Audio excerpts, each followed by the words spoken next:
Good morning, welcome to Breakfast with Nega Manchetti and Charlie State. Our headlines. Almost 100,000 people are catching coronavirus every day. The stark finding from senior scientists as they warn the pandemic is at a critical stage. France will enter a second national lockdown tomorrow to last to the end of November at least. Tough new Covid restrictions for people in Nottinghamshire, including a ban on alcohol after 9 o'clock at night. More businesses are laying off staff. New figures show firms making redundancies spiked in September. I'll have the details. Good morning. The man of the moment is back in the spotlight, this time for his exploits on the pitch, as Marcus Rashford's hat-trick fires Manchester United to a comfortable victory over RB Leipzig in the Champions League. Good morning. We've got a band of heavy rain moving from the west towards the northeast through the course of today with gusty winds around it. The strongest winds will be in the west, especially so with height and exposure, but it's going to feel that bit milder. I'll have all the details in about 10 minutes.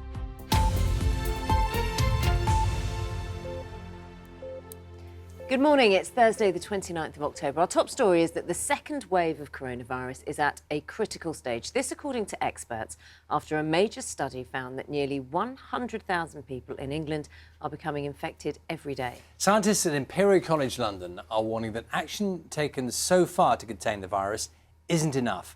Our science correspondent Palab Ghosh has this report. The study tested a random sample of 85,000 people across England, whether they showed symptoms or not, to get a true picture of the spread of Covid-19.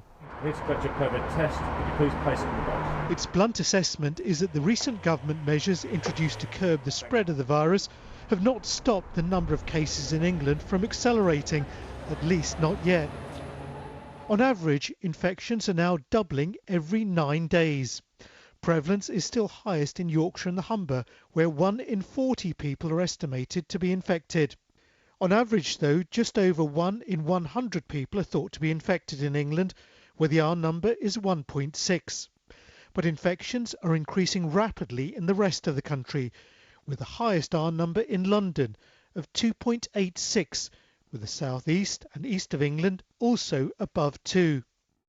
Even though people are taking lots of measures and there's an awful lot of thought and an awful lot of kind of intervention policy in place, we have seen a consistent pattern of the number of infections going up, and that's generating hospitalizations and deaths. And then the patterns that we're seeing in our most recent data suggest that that those rates of hospitalizations and death unfortunately are likely to increase. The researchers say there has to be a change in measures or people's behaviour sooner rather than later if further hospitalisations and deaths from Covid-19 are to be avoided. Palab Ghosh, BBC News. Let's talk to our political correspondent Jonathan Blake. Jonathan, good morning to you. So these new figures, I suppose the next question is how will the government respond now? Morning, Naga. Yes, it is hard to look at the very stark picture painted by these figures and not think that at some point something has to change. The question is what? I think at the very least we will see more areas of England soon moving into Tier 3, the very high Covid alert level, and living with the tough restrictions that come with that. Beyond that, the government is sticking to its regional approach, imposing tighter measures in parts of England where cases of the virus are much higher and allowing looser restrictions in areas where they are lower. But if we look to our nearest neighbours in Europe this morning, of course, we can see that France is imposing another national lockdown. Germany, albeit slightly less strict, doing the same, and their cases of the virus are lower on a daily basis than they are in the UK. And of course the Republic of Ireland in its own national lockdown for another week or so as well. The authors of this report, as you heard, have suggested that something needs to change. Either the public needs to start following the rules more closely, or we'll see tighter restrictions. And there are arguments, they say, for doing that sooner rather than later. The government will likely say that they need to give time to those areas in Tier 3 for the restrictions to work. The danger in doing that is waiting and them not working and facing accusations that they didn't do enough soon enough. Let's not forget, though, the government has never ruled out another national lockdown. It will, though, do all it can to avoid it. OK, Jonathan, thanks very much. France is to begin a second national lockdown tomorrow as the number of infections surge. People will only be allowed to leave their homes for work, essential shopping, exercise or emergencies. Here's more from our Paris correspondent Lucy Williamson. For France, these will be nights to remember. The last moments of freedom before a new national lockdown. From tomorrow, no one can leave home except for food, exercise, medical and social care. Watching the President's announcement last night, relief that schools are this time staying open. They're all teachers here. But outside work, how does the prospect of another lockdown feel? Anxious, because the last time was pretty hard. Apartments here are really small and we're going to be locked back in them again, but schools are staying open, so I should be able to work, which is a good thing. President Macron said France needed to hit the brakes hard. We have all been overwhelmed by the acceleration of the epidemic. The spread of the virus has taken everyone in Europe by surprise. We are all in the same place, submerged by a second wave that will no doubt be stronger and deadlier than the first. President Macron had been counting on local restrictions to curb the rise in infections, but with hospitals across the country raising the alarm, tonight he acknowledged this was a national problem and needed a national response. The growing restrictions here have already brought back memories of the lockdown last spring. But winter is a tougher battlefield on which to fight this epidemic. Faced with a virus that dies of loneliness, Mr. Macron has decided that isolation is the best weapon and the best defence. Lucy Williamson, BBC News, Paris. The German Chancellor Angela Merkel has said that the country will enter a 4-week lockdown from next week. Emergency restrictions are less severe than in France, but includes the closure of restaurants, gyms and theatres. Mrs Merkel said she believed the measures could slow infections and ensure hospitals can continue to cope.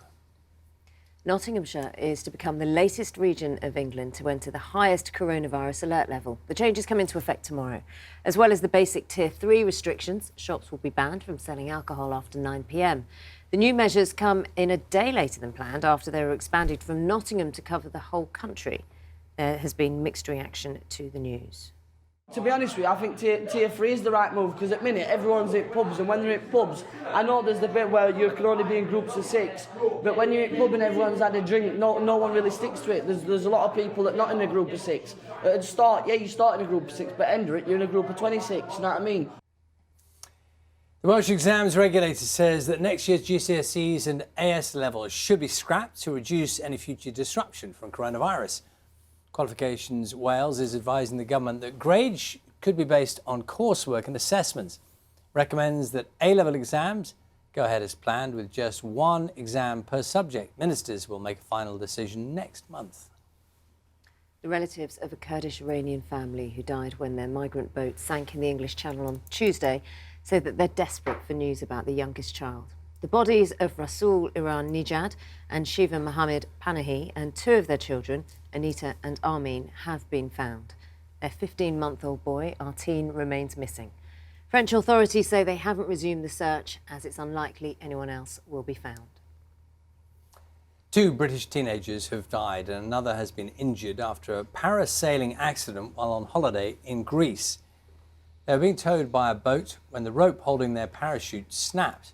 The 13-year-old boy and 15-year-old girl died, while another boy is in serious condition in hospital. 2 people have been arrested. Some familiar faces have appeared with the candidates in the final week of campaigning for the US presidential election. Joe Biden has appeared with Oprah Winfrey, while Nigel Farage joined President Trump on stage in Arizona. Joined now by our North America correspondent, David Willis. Morning to you, David. So we're reaching the end, aren't we, of all these campaign trails. Tell us what's been going on.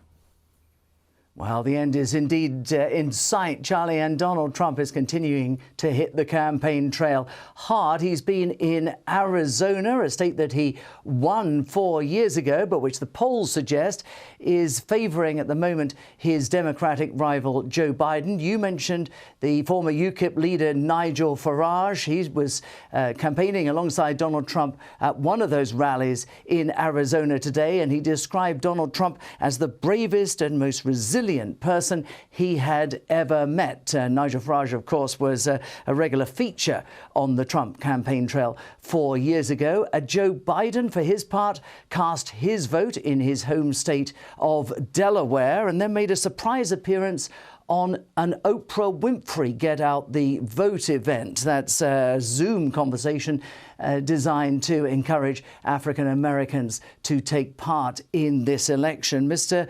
Biden has generally maintained a more cautious approach to campaigning than Donald Trump, although he is due to campaign alongside his former boss, Barack Obama, in the swing state of Michigan on Saturday. Donald Trump, for his part, continues to maintain a hectic pace and is planning no fewer than 11 rallies in the 48 hours running up to the election day itself next Tuesday. We have 75 million Americans who have already cast their votes here, taking advantage of the opportunity to vote early. Early voting, of course, generally tends to favour the Democrats, and Joe Biden is leading in the polls. But if the events of 4 years ago taught us anything, it was this: you really shouldn't take anything to do with these elections for granted, Charlie. We watch closely. David, thank you very much. 11 minutes past 6 is the time. Let's talk to Carol, find out what's happening with the weather. Oh, that's not a very, very enlightening picture. Well, encouraging picture, should I say. Morning. Keeping you in suspense this morning, Naga. Good morning, Charlie and you, and good morning to everybody else as well. The weather over the next few days is going to be unsettled, wet and windy, and that certainly is the story today. But one thing you'll notice is it's going to be that bit milder, certainly, than it was yesterday. Today, we've got low pressure coming our way. It's bringing in some heavy rain, but look at all the isobars on the chart. That's indicating it's going to be windy, especially around this band of rain, and especially so in the west. So we're starting off on a cold note across northeast Scotland. You'll have some sunshine, but in some places temperatures are below freezing. And then all this rain pushes in from the west, marching northeastwards. The Met Office has some yellow warnings out for parts of Wales, for northwest England and southwest Scotland. With all this rain in the next couple of days, it could lead to some localised flooding. And these black circles indicate the gust of wind strength, particularly windy across the northwest of Wales. Now, temperatures today 10 to 15, so up on what we saw yesterday. And then as we head on through the evening and overnight, we say goodbye to the first band of rain. But there is a second one coming in hot in its heels. There'll be quite a bit of cloud around tonight as well. Some showers, some clear skies as well. And these are our overnight temperatures. You could be forgiven for thinking there are daytime temperatures because they're more representative of what we'd expect at this time of year. Tomorrow, the rain across Scotland tends to wane. We've got this rain pushing down towards the south with a lot of cloud, some sunshine in between, but feeling mild, especially in the south where we'll have highs of 18, but temperatures actually going down through the course of the day as we push further north. Charlie and Naga. Carol, thank you very much. Pleasure. 13 minutes past 6. Let's take a look at the papers today. The Times is reporting that a German vaccine could be ready to distribute before Christmas. The paper says the UK has already bought enough doses for 20 million people. Now, the picture you're seeing is of artist Tracy Emin, who has revealed she was diagnosed with cancer in the summer. Let's have a look at The Guardian, suggesting up to 10% of England's population could be tested for coronavirus every week after government officials asked local health bosses to deploy 30-minute saliva kits. Don't do it, Boris, is the headline for the Daily Mail, which says that business leaders, campaigners and MPs are warning that another lockdown would wreak economic carnage and devastate thousands of businesses. And with just days to go until the US presidential election, the online edition of the Washington Times carries this picture of Democratic candidate Joe Biden, who's made a surprise appearance on the Oprah Winfrey Show. You saw that in our piece a little earlier on. Have you ever been scared of prawns? Not really. You might want to be. These prawns have been found in Panama. just off the Caribbean coast.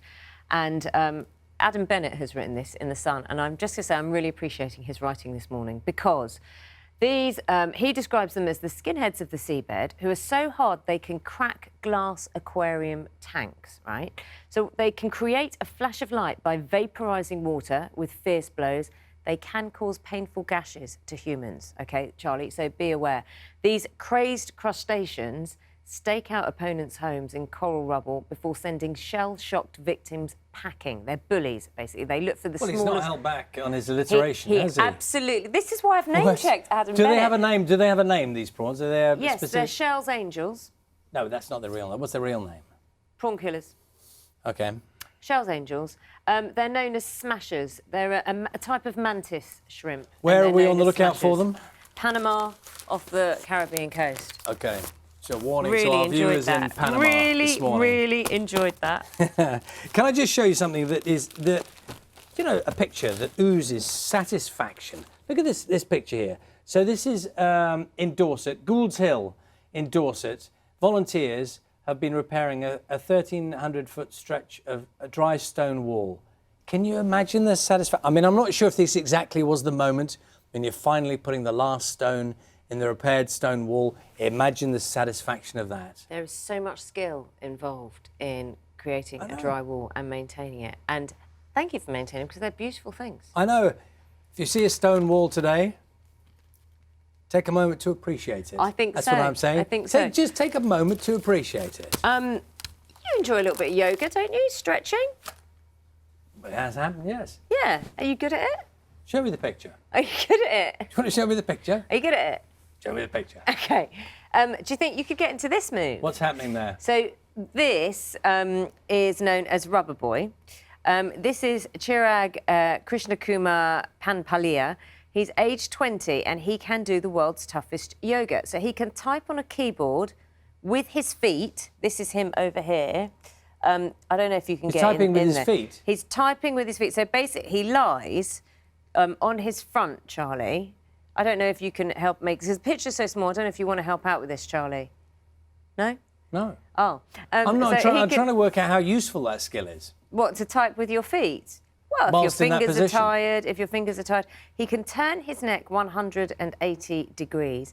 But, I mean, this is the... Well, that means he can look directly backwards. Yes. Yeah, but this is the pose. I mean, I don't know if this appeals to you, Charlie. Bending over, literally bending over backwards.